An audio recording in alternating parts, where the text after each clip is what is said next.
ഇന്ന് തന്നെ ഡൗൺലോഡ് ചെയ്യൂ. കാണൂ നിങ്ങളുടെ ഫേവറേറ്റ് ഷോസ്. നീ എന്താ പറയാൻ തുടങ്ങുന്ന എനിക്കറിയാം.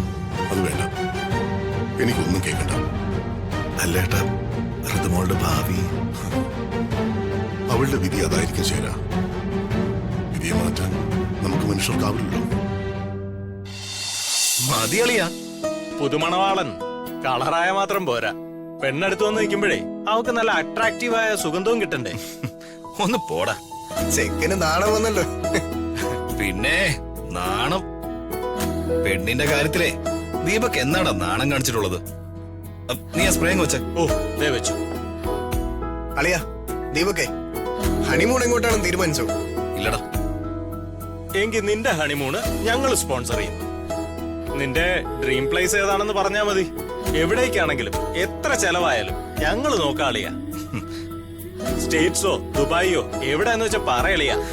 കല്യാണം കഴിഞ്ഞിട്ട് എനിക്ക് അവളെയും കൊണ്ടൊരു ട്രിപ്പ് പോണം. പക്ഷേ മധുവിധു അത് ഈ വീട്ടിൽ വെച്ച് മതി. ഇവിടെ വെച്ചായാലേ കൊള്ളേണ്ടവർക്ക് ശരിക്കും കൊള്ളും. അങ്ങനെ ആവട്ടളിയാ.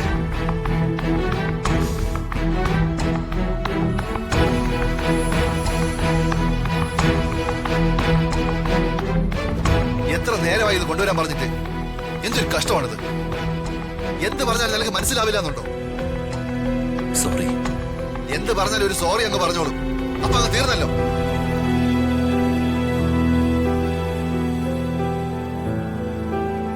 ഈ ചെയർ നേരെ ഇട്ടിട്ട് ഈ കിടക്കുന്ന പേപ്പർ എല്ലാം കൊണ്ട് അപ്പുറത്ത് കളഞ്ഞോണം, കേട്ടോ?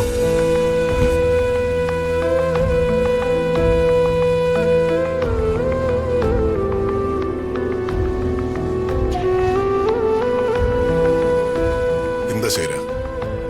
അല്ലേട്ടാ, എല്ലാ കാര്യങ്ങളും രാജുവിനെ മേൽനോട്ട് ഏൽപ്പിച്ചിട്ട് ഇവരിപ്പോ എല്ലാ പണികളും രാജുവിനെ കൂടെ ചെയ്യിപ്പിക്കണല്ലോ. ആരോ പറഞ്ഞു ചെയ്യിക്കുന്നത് പോലെ അടിമപ്പണിയും കുത്തുവാക്കൾ വേറെ. രാജു,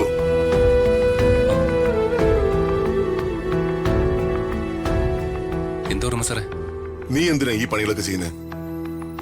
നിന്നോട് അവരാരെങ്കിലും അതിലൂട്ട് സംസാരിച്ചോ? വിഷമിപ്പിച്ചോ? ഇല്ല വർമ്മ സാറേ. വർമ്മ സാറിന് അറിയാലോ, അവരോട് വെറുതെ അഭിപ്രായം പറഞ്ഞു നിന്നിട്ട് കാര്യമില്ല. കൂടെ നിന്ന് സഹായിച്ചാലേ എല്ലാം ഭംഗിയാക്കാൻ പറ്റൂ. പ്രതാപ, നീ എന്താ ഈ വേഷത്തില്? നിനക്കുള്ള ഡ്രസ്സേ ഞാൻ റൂമിലേക്ക് കൊടുത്തയച്ചതല്ലേ? ഏയ്, ചേച്ചിക്കറിയാലോ, എനിക്ക് അങ്ങനെ ഒരുപാട് വിലപിടിപ്പുള്ളതും കളറുള്ളതായ വേഷമൊന്നും തീരെ കംഫർട്ടബിൾ അല്ല. അതുകൊണ്ടാണ്. അതൊക്കെ എനിക്കറിയാം. പക്ഷേ നമ്മുടെ കുട്ടികളുടെ ജീവിതത്തിലെ ഒരു പ്രധാനപ്പെട്ട ചടങ്ങ് നടക്കുമ്പോ നീ ഇങ്ങനെ സ്ഥിരം വേഷത്തിൽ നിന്നാ എങ്ങനെയാടാ? ഏയ്, ഇന്ന് ഫംഗ്ഷന് നമ്മൾ എടുക്കുന്ന ഫോട്ടോകളായിരിക്കും നാളെ ഒരു കാലത്ത് നമുക്ക് ഏറ്റവും മധുരമുള്ള ഓർമ്മകള്. പിന്നെ മധുരമുള്ള ഓർമ്മകൾ. നീ എന്തെങ്കിലും പറഞ്ഞോടാ? അല്ല, ചേച്ചി പറഞ്ഞത് വളരെ ശരിയാണെന്ന് പറയുകയായിരുന്നു. രാജു, ഒരുക്കങ്ങളൊക്കെ കഴിഞ്ഞില്ലേ? ആ, കഴിഞ്ഞു മാഡം. ഗുഡ്. നീ മിടുക്കനാ രാജു. ഈ ഒരു കാര്യത്തിൽ മാത്രം എനിക്ക് നിന്നോട് പ്രത്യേക മതിപ്പാ. ഒരു ഉത്തരവാദിത്വം നിന്നെ ഏൽപ്പിച്ച അത് കൃത്യമായിട്ട് ചെയ്തു തീർക്കും. ഫംഗ്ഷനൊക്കെ കഴിയുമ്പോഴേ നീ എന്നെ വന്നൊന്ന് കാണണം. നല്ലൊരു തുക നിനക്ക് ഞാൻ സ്നേഹസമ്മാനമായിട്ട് തരുന്നുണ്ട്. അതൊന്നും വേണ്ട അംബിക മാഡം. അങ്ങനെയൊന്നും പ്രതീക്ഷിച്ചല്ല ഈ കുടുംബത്തിൽ ഞാൻ ഒരു ജോലിയും ചെയ്യുന്ന. അങ്ങനെ പറഞ്ഞ എങ്ങനെയാ രാജു? നിന്റെ ഋതിക മാഡത്തിന്റെ വിവാഹത്തിന് നല്ലൊരു ഡ്രസ്സ് ധരിച്ചു വേണ്ടേ നീ വന്ന് നിൽക്കാൻ? നിനക്ക് മാത്രമല്ല, നിന്റെ വീട്ടുകാർക്കും നല്ല ഡ്രസ്സ് വാങ്ങിക്കൊടുക്കണം. അതൊക്കെയല്ലേ എന്റെ ഒരു സന്തോഷം. അല്ല, സംസാരിച്ചെന്നാ എങ്ങനെയാ? സമയം വൈകുന്നു. നമുക്ക് ചടങ്ങിലേക്ക് കിടക്കണ്ടേ? ആ, യാമിനി, നീ ചെന്നേ ഋതുമോളെ വിളിച്ചോണ്ട് വാ. ഞാനേ ദീപകിനെ കൂട്ടിക്കൊണ്ടുവരാം. യാമിനി ചേച്ചി പറഞ്ഞത് കേട്ടില്ലേ? ചെന്ന് ഋതുമോളെ കൂട്ടിക്കൊണ്ടുവരാൻ. ശരി ചേച്ചി. പ്രതാപ, നീ ഇവിടെ നിൽക്ക്, ഞാൻ അവനെ വിളിച്ചോണ്ട് വരാം. ശരി ചേച്ചി. രാജു ഒന്നിങ്ങ് വന്നേ. സാറേ ഒരു മിനിറ്റ്. ചേട്ടാ ശരാ, നീ എന്താ പറയാൻ തുടങ്ങുന്ന എനിക്കറിയാം. അത് വേണ്ട, എനിക്കൊന്നും കേൾക്കണ്ട. അല്ല ഏട്ടാ, ഋതുമോളുടെ ഭാവി. അവളുടെ വിധി അതായിരിക്കും ശരാ. വിധിയെ മാറ്റാൻ നമുക്ക് മനുഷ്യർക്കാവില്ലല്ലോ.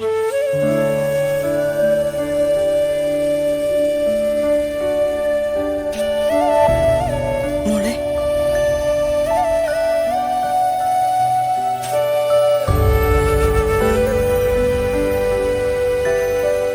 ദീപകേ, റെഡിയായോ? ആമേ ആഹാ, വാ. പോവാം. വാ. ആ,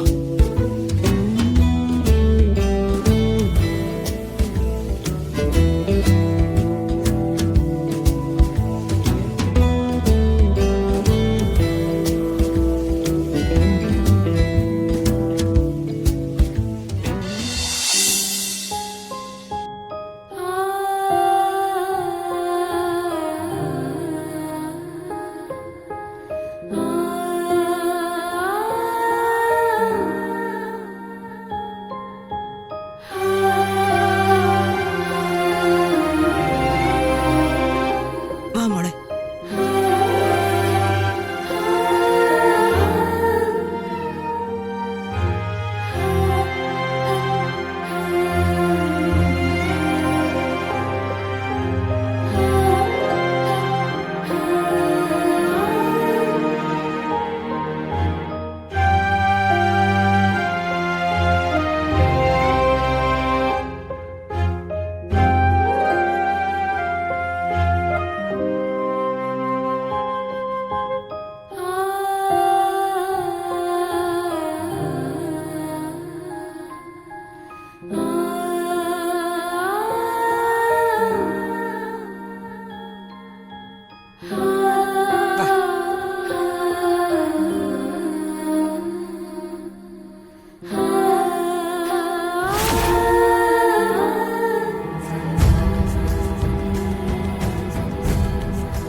അകലെ